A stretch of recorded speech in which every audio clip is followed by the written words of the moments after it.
Good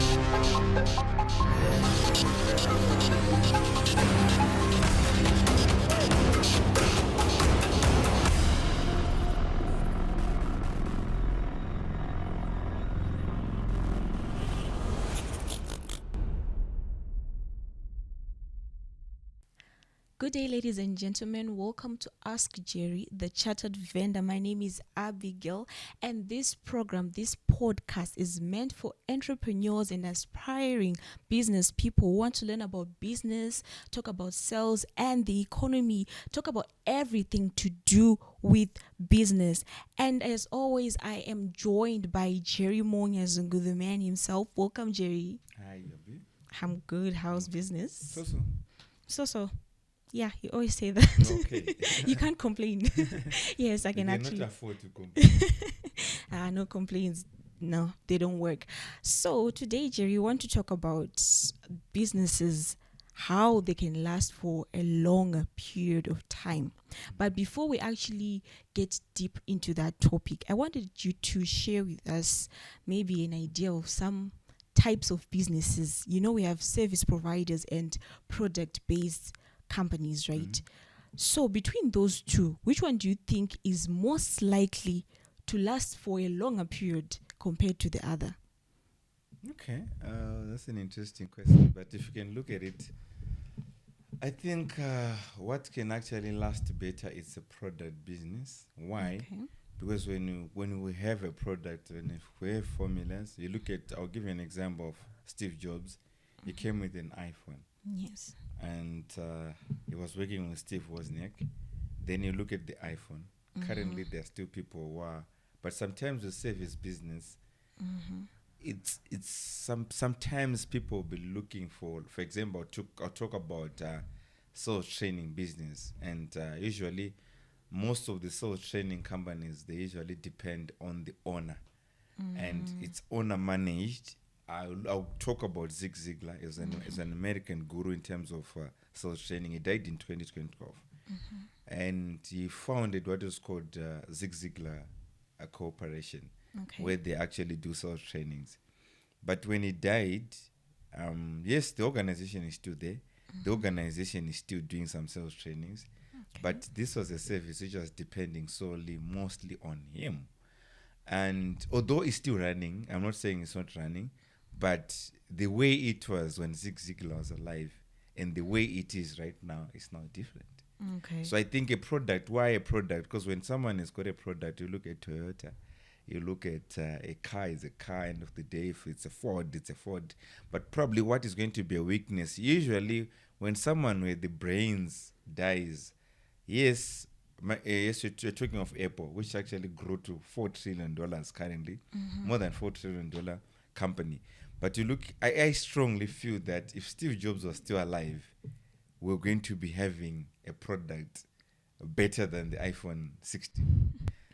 But not to discount what is being done by the likes of Tim Cook, who is the CEO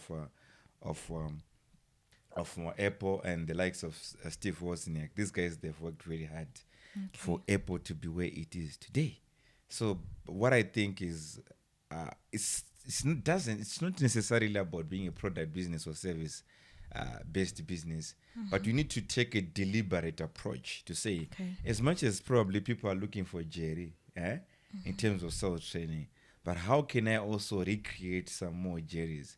So every day, the duty of the CEO, the duty of the MD, the duty of the founder is to say, you have to question yourself almost a daily basis. If I'm not there, how are these guys going to operate? Which decision are they going to make? Mm-hmm. So sometimes it doesn't mean that necessarily when you look at things, you look at departments, you look at you. So what you must be working on every day as a CEO is the way you can actually fire yourself from the business. Mm-hmm. When you see yourself doing the most, when you see yourself thinking about everything which is happening in the business, it simply means that the chances of that business dying is very, very high. Mm-hmm. I totally get you. But you mentioned big companies that are international. Let's now bring it back to Africa. Mm. Okay, let me give you an example of something that I noticed. So during the COVID time, a lot of people were dying, obviously, right? So what I noticed is that African people, they ran to provide services of actually mask manufacturing, selling medicine and all that stuff to cure the disease, because that was everyone's fear, right? But if we look at maybe, let's say, the international countries, the Western countries, they have counselors. They would actually cancel people. That's a service, right? It's not a product. To say, let us cancel. If you come to Africa, if you say, I want to go to see a therapist, it sounds like something that's not important. So in Africa, do you think people value services more than the product? Okay, as someone who's in the service industry, I strongly feel that yes, people they value service depending on how you're going to package your service. I think we've got services which have started from scratch, which I don't know if there's any company which has been doing that properly. You look at things like sales training, you look at our HR, which has got a different perspective. We look at most of the services which have actually started. Yes, people they value service. People want to be serviced, but the question now is, if you're bringing value, people are ready to pay for value. People are ready to pay money for you to come and speak to them, thousands and thousands of dollars. And I believe that they can also even pay millions depending on the value which you're putting on the table. That's what I believe. Yeah, so as much as, yes, people value product because they can see it, they can touch it. But if you can really package it, it needs to be packaged well, it needs to be marketed well, it needs people who are actually trained to review the value. Yeah, so it's very possible. Yeah. Okay, I get you. Yeah, and also as you're comparing the African business and the international, you look at Africa. Africa is a different animal altogether. Like what you're saying, some of the services which you value this side are not valued that side.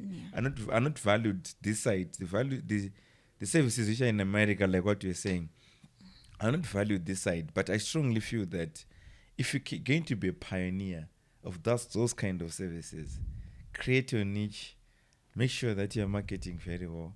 I tell you, there are most of the people, they're attracted to those kind of services. Yeah. Okay, I get you.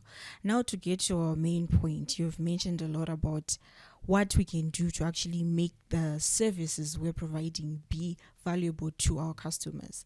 Now it comes to our businesses in Africa. Do you have businesses that can go for generations and generations, or African businesses are just meant to cut off from where they started? You talk about what's trending in Zimbabwe. We all know Marana.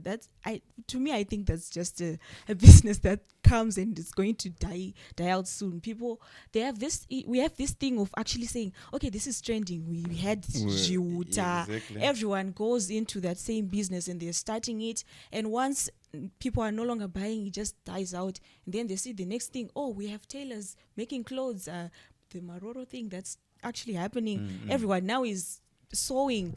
Now runners. So do you think African businesses can last for years, or we only go for the quick money? They can last for years. I strongly feel and I believe that they can last for years. We have some which are actually 100 years, 50 years. Okay. Although probably most of them were started by the whites. So when I talk about African business, sometimes it's good to differentiate the skin color as well. Because the white-owned businesses, they make sure that their children are trained on, they know what is happening in the business. They've got deliberate, they're deliberate about it in terms of saying the business must move from this generation to the next generation. But with us now, it's about when it dies, it's going to die with me. So yes, so I cannot say African businesses were meant to die, but it's because of our lack of exposure. Because you look at these opportunities are just coming. You find yourself running a castle, boom, already you're now making money. But the question is, do you know how to treat this as a business? I've said in most of the times to say, most of the businesses have been registered. But these businesses, yes, have registered it as a private limited company. But is it really functioning as a private limited company? You notice even you look at Africa, you look at Zimbabwe, shareholders, someone is a shareholder, someone is going to be also a director. So already these are two roles: a shareholder and a director and a company secretary. There's management, but these four roles are being assumed by one person who has founded the company. Okay. So it's a question of now saying, when am I going to play the role of management? When am I going to play the role of being a director? When am I going to play the role of being a shareholder? So I can safely say, I want to start my business today. Let's say someone wants to start his business today. Yes, you'll be doing everything as you are starting at the security guard or the receptionist. You're doing almost everything. You're even the entertainer in that office. But you should actually say, okay, fine, let me set the first 5 years. The next 5 years, no, I'm not supposed to be doing this. I'm no longer supposed to be the one doing this. I'm no longer supposed to be the one doing this. So that's why I was saying when we started, the role of the CEO is to find ways of firing themselves from the business or from other duties they've been doing themselves. And just to perfect and look at the strategy and concentrate mostly on the strategy rather than working in the business.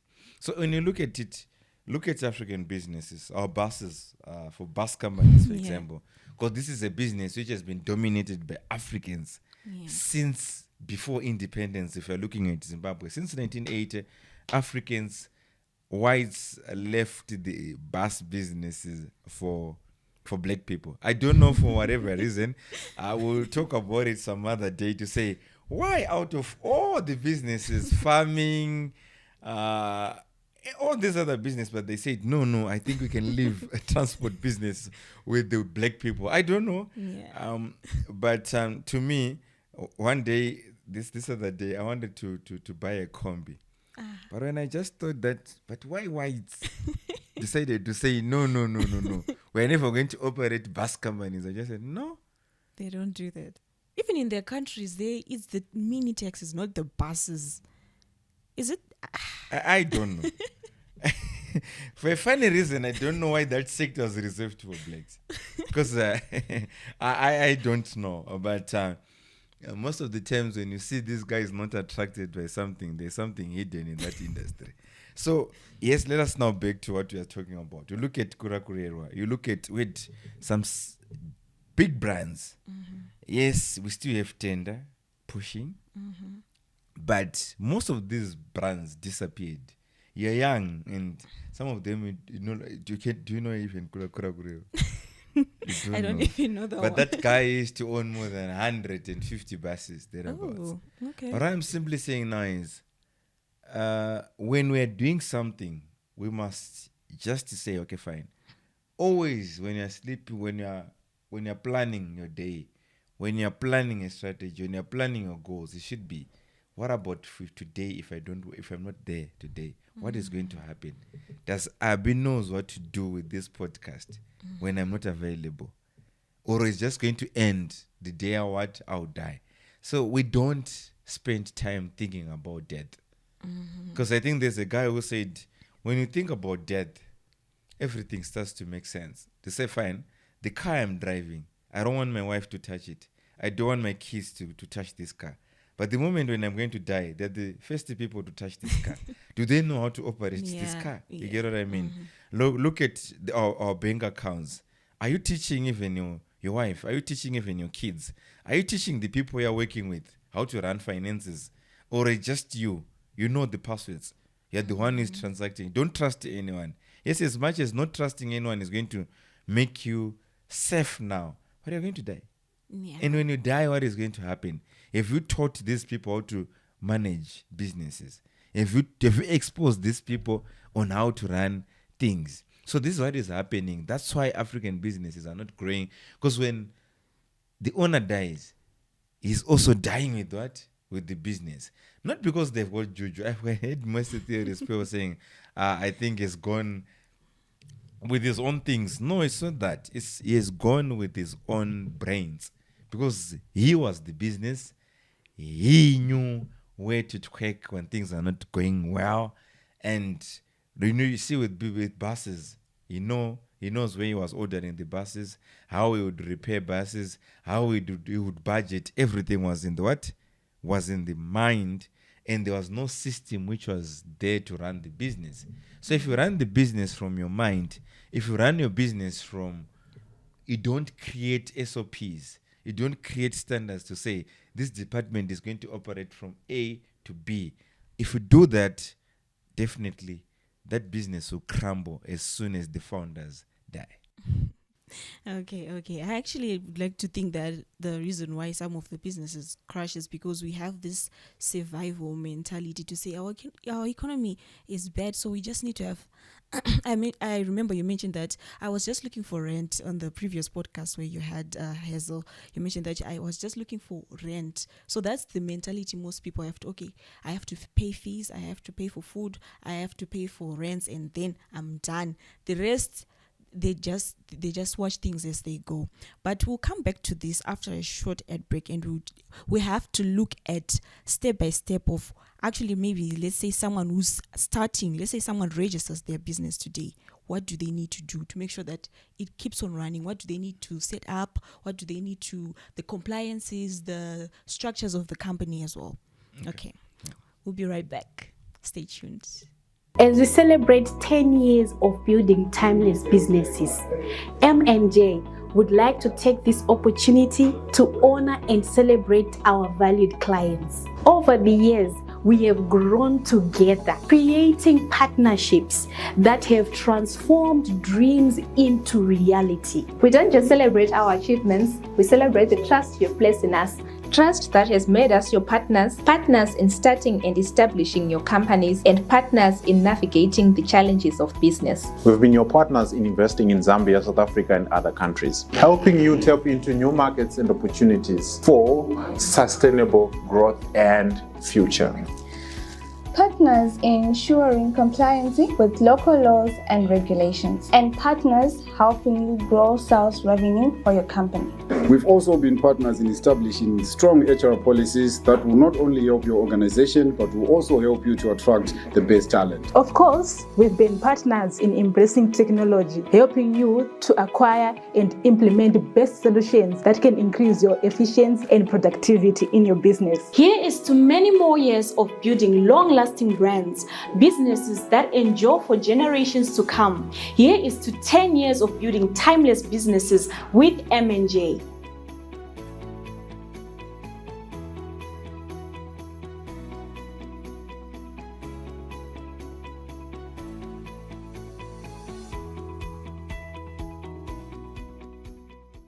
Have you invested so much into your business, but you're not getting your desired sales? Or you ask yourself whether you are selling the wrong products or services. Maybe you even blame your sales team for not bringing in the money. If your answer to these questions is yes, then you need to revise your sales approach. Selling Like a Vendor is a book that can give you answers to why you have not been making the sales. You can use this book as an individual or for your sales team as a manual on how to make sales. The book has strategies on how to get clients, how to talk to customers, how to negotiate and close the deals, and even how to upsell or cross-sell. This is an investment that can solve all your sales problems. You can order your own copy using the details shown on the screen. Remember, everyone is in sales and sales is for everyone. Ladies and gentlemen, welcome back to Ask Jerry, the Chartered Vendor.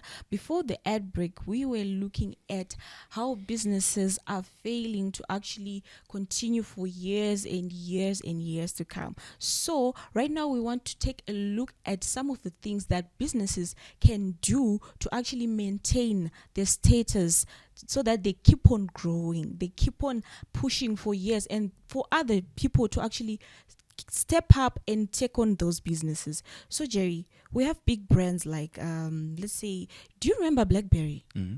That company, where did that go? I don't know. You don't even know. It was killed by competition. It was killed by competition as well as Nokia. Yeah. I think those were the dominant brands in around 2000, 2005, 2006, 2007, 2008, 2010. Yeah. Then boom, iPhone came, Samsung came. Yeah, they buried it alive. Yeah, so if big brands like that can actually be booted out of the market, what can our small business people, like, you know, those small entrepreneurs, they're starting small to medium entrepreneurs in Zimbabwe. Let's say someone has just started today. They said, okay, I'm going to run my retail business. What do they need to do to make sure that their business keeps on growing, and it does not end up like the companies that we know are just shutting down day in, day in. Yeah, thank you so much. So what I've noticed, especially with entrepreneurs, I've consulted from most of the business, and to see someone who started a business in 2011, someone who started a business in 2009. But what they'll do is, after starting that business, they start a business, like what you said, the survival mentality. I just want to buy bread, I want to buy a car. So as soon as they buy bread, they're able to feed their family, they're able to pay for the fees, they're able to buy a car, they're able to buy a house. To them, it's a success. But the real success is to say, is this business going to last generations? Is it going to last for 50 years? Is it going to last for 20 years? So what I noticed is, the owner of the business, since 2011, he's still the one doing the procurement. He's still the one doing the accounting. He's still the one doing everything in the business. Yes, they're growing, and him financially is okay. But if you don't also employ, number one, you will never grow structures. So if you're starting your business today, you've registered a business and you want to do a certain business, you can never build a generation of business without employing people. Okay. Because if you don't employ, it simply means that everything is in your head. Like if you notice the bus companies that you're talking about, what I also noticed is, especially African businesses, we are good at our operations. If it's construction, you see most of the people who are going to be employed in that company are the people who are doing the real job. I've also noticed that most of the businesses out there is, we concentrate on the core, the operation side of the business. If it's bus company, you see the drivers will be there, the conductors will be there, the inspectors will be there. They've created systems to say, yes, there's going to be the guy driving, the guy handling money, and the guy checking the tickets. Done. That's operations. But they now forget now that the admin is the one which runs the operations. Okay. So most of the businesses, they think it's the opposite. Whereby the operations, most of the businesses in Africa, the operations is running the admin. What do I mean? This is the owner of the bus company. 25 buses. But admin, it's only him and an attaché. Yeah. But 25 buses have got 3 employees times what? 25. So let's say the inspector, they don't need 3. They've got 2, a conductor and a driver. So 2 times 25 is 50. Yeah. Probably they need 5 or 10 inspectors. So let us put just 60 employees. And there are 2 people now, 2 or 1 person now running the admin. Running everyone. So it's more like it's an improper fraction. You get what I mean? Yeah. So how is this person going to run 60 people? That's why probably theft is going to increase. That's why also even administration itself, you cannot administer if 60 people are being run by what? By one person. Who is going to be doing the HR? Who is going to be doing the accounting? Who is going to be doing the procurement? Who is going to be doing the... So this is what is really a burden for the African businesses. Yes, they're going to employ mechanics. So we're talking that this business probably is being run by 80, 90 people. But we've got 1 person in admin.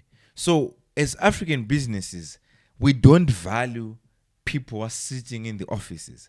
We value people who are on the machine, where we think that this is where money is going to come from. So that person is going to be the ancillary staff. These guys who are just coming in to support. Those are not valued. Accountants, marketers, salespeople, IT guys, administrators.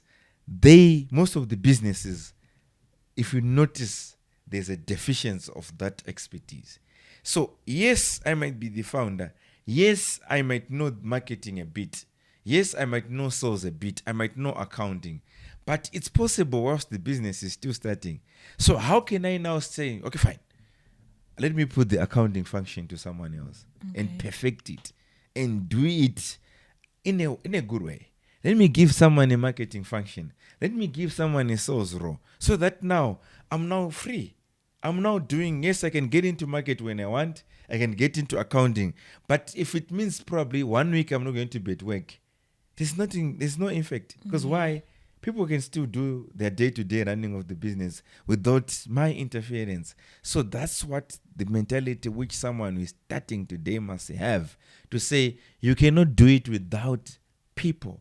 Without people. You cannot run a business without people. So most of the people, they avoid costs.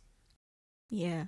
So the biggest expense you can actually make in your business is to say, you don't want to give someone $500, you don't want to give him someone $1,000. But definitely, in avoiding doing that, in saving that dollar, they say a penny what? A penny saved is what? What do they say? You're more English than me. Okay. So what I'm simply saying is, think 5 years, think 10 years. Sometimes you can pay people for 6 months who are going to give you millions in the next 6 months. So you might even be running losses or even running break even. So that's where number one is, you need people in your business. You cannot do it without people. Yeah, but I also think that the problem starts when you are really saying, okay, I want to start a business. You pick the business and you don't have a vision for that business, because you cannot just start something where you don't see where it's going to go. You just say, okay, I'm going to start sales training, and you don't know where you want to take the sales training. At least you know, if you know what you want to do, you know the things that you need to do to make sure that business grows. So you mentioned employing people to make the business continue. What else can someone do to make sure that it keeps on growing? Okay, focusing on building systems. Okay. Systems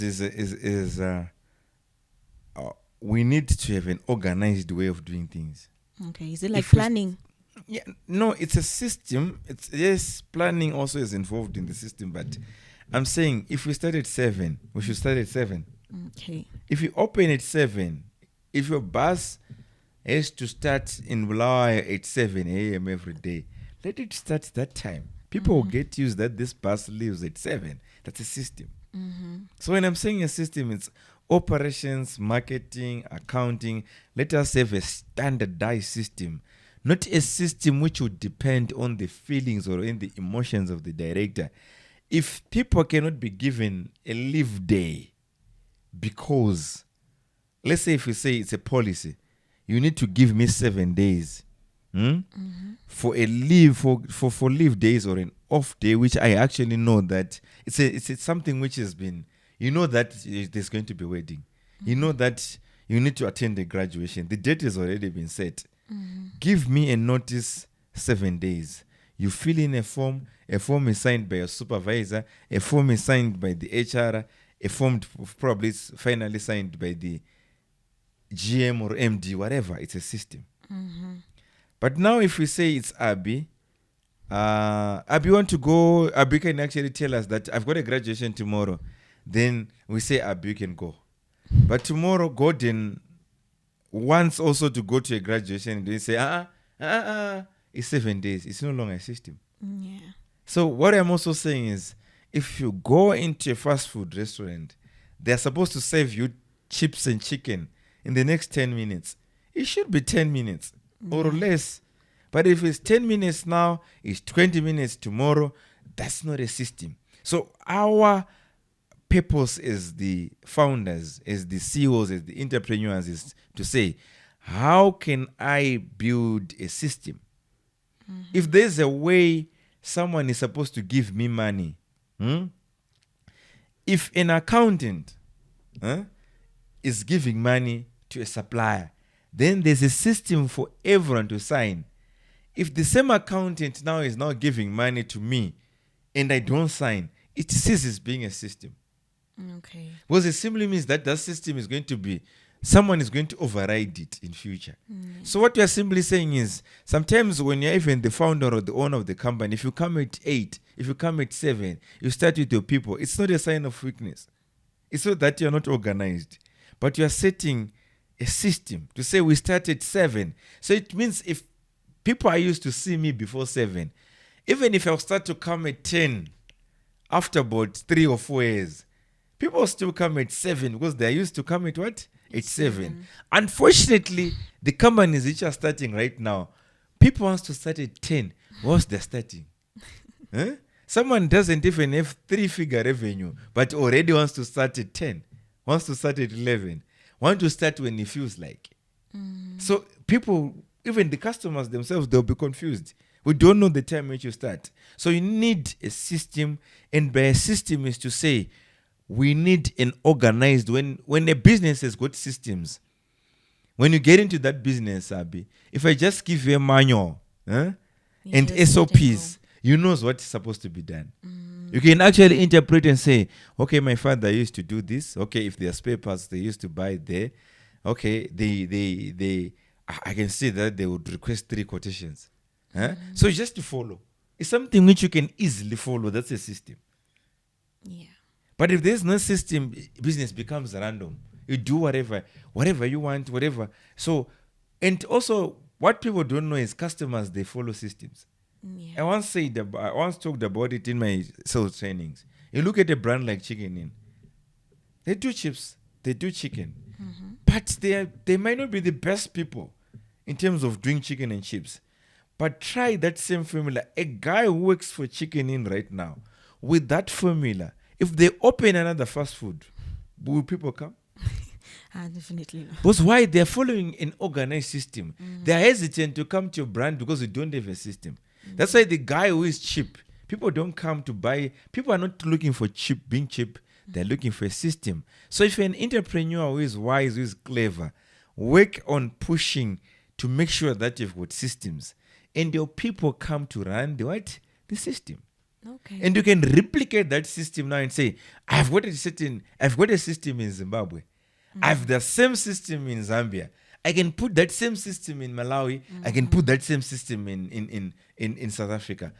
That's what even the brands like Chicken Inn are doing. They can have a similar system in Mtare, the similar system in Rusape, because it's a system which was tried and tested. Yeah. Okay, all right. Okay. So besides the system, what I also notice is that we are afraid of investing in things that will make our businesses grow. You always talk about our salespeople. They need phones. They need laptops. Someone is actually hesitant to open an office just to operate their business. They rather stay in their room, at their house, doing business. And that when you have clients now, it won't be very functional. What is your take on that? To say, should we be willing to invest, or should we set aside, or even taking a loan to say, okay, I'm going to take this amount of money so that I invest in my business? Plan on what you're going to do with that money. Yeah, you're absolutely right, Abby. If you cannot invest in your business, the business will eventually die. I still remember when I started my business, year 2014. I deliberately started with an office. It wasn't a nice office. It was smelly. It was very small. It was tiny. And my first rental was $65. Okay. Paying for my rentals. But what did it do? It built some trust to customers. Because customers, like what we said when we're talking about systems, customers want to know that, okay, if you look for Jerry, I don't have to look for Jerry at his house. He has got a business office, even if it's small, even if he's renting a chair, even if he's renting a table. But at least I know where I'm going to see what? Jerry. Yeah. So that's an organized system. You've started from somewhere. Other than we are working from home, people have actually put a lot of arguments about working from home, but I'll tell you, I will never endorse someone who works from home. Okay. Because why? When you work from home, the number 2 is the environment itself. When you get into your office, when I get onto my chair, you see, if you want to experiment it, do you know that when you're at your home, when you're sitting on a sofa, even if you tell yourself that today I don't want to sleep, I want to go, and today, have you ever noticed that sometimes you're feeling very energetic whilst you're in the road? Yeah, you're going to your place, and they're saying, today I don't want to be sleepy. Soon after eating, I'll start reading. I'll start doing this. I'll wash my clothes. I'll do this. I'll do this. I'll do this. But sit on a sofa where when when you sit there, you doze. Definitely when you sit there, even if it's 12 o'clock in the afternoon, you start feeling sleepy. Because why? Your brains has been wired that if we sit on this sofa, Yes, I'm going to sleep. we need to sleep. When you sit on your bed, your brains is wired to say you have to what? To sleep. But when you sit in your office, it'll be like, that's why you notice that if you want to even sleep at work, you can easily sleep at work without feeling very sleepy if you're in the office. Because why? The environment there and your body, your mind has been already adjusted to say, when we are here, we're supposed to work. Right now, Abifen, if we say, we're going to be working today and we're going to finish work at 12 at midnight, it's easy to do that because why? This environment can accommodate us, can give us a platform to perform in that manner. But if you're going to go home, definitely you start saying, I just feel sleepy. Because why? When you're at home, it's where you're supposed to be resting. So eventually you just rest. So that's why I'm saying now, you need an office because an office will help you. Your mindset, your mind is going to adjust. That's where you are going to think about ideas. Even if with nothing to do, even if that office is with nothing to do, just go there and think. Even if there's no customer who's coming, just go and start thinking. You think better. I think it's because of people saying, yeah, you have to work smart. They misinterpret that to say work smart, there's technology. You can just do it from anywhere. So they just think, yeah, I like right just now, I'm about to start writing my 4th book. And I've got my office, which I use when I want to write books. Because when I get there, I start to think. you don't sleep. Ideas do come when I'm in that room. But when I'm going to just write from anywhere, I don't write in my office. I use that room to write. I use that certain chair to what? To write. Because when I'm there, I've got ideas. I start to think. Yeah. No, that is great. So, your part in short, as we wrap up this, what is your advice to someone who wants to start a business? Okay, if you want to start, just start with the vision, like what you said, and it's very, very important for someone to start with an end goal as well. To say, don't start a small business. We need to start businesses which are going to employ many. There's a huge unemployment rate in Africa, and if you're going to have every entrepreneur employing people, definitely we can actually make our continent great. And we can make Africa great, and we've got resources. So it means we have got a big advantage than the European countries, than the American countries. What we just need to do as Africans is to say, we don't need to start small companies. Let us also start big businesses, like what are the likes of Elon Musk is doing, employing hundreds and hundreds, thousands of people. We can do that, and we've got the potential to do that. Let us not also be so selfish to just say, when I'm okay, when I'm eating, when I'm driving a car, and when I've got a nice house, so it has to end this way. So it simply means that let us continue to push, making sure that you are putting in the effort so that you can grow timeless businesses and create businesses which are going to be enjoyed by the generations to come. Wow. That is totally great. All right. Thank you so much for sharing that. And I hope you guys understood what is being said here. Businesses should not be for 2 seconds to say, I start this year, the next year I'm doing something else. You're supposed to be growing and leaving that business for your future children, your future generation. I hope you guys are commenting, subscribing, and leaving your questions right there at the bottom. Yes, you can join us again next time for another episode of Ask Jerry. Thank you so much for watching.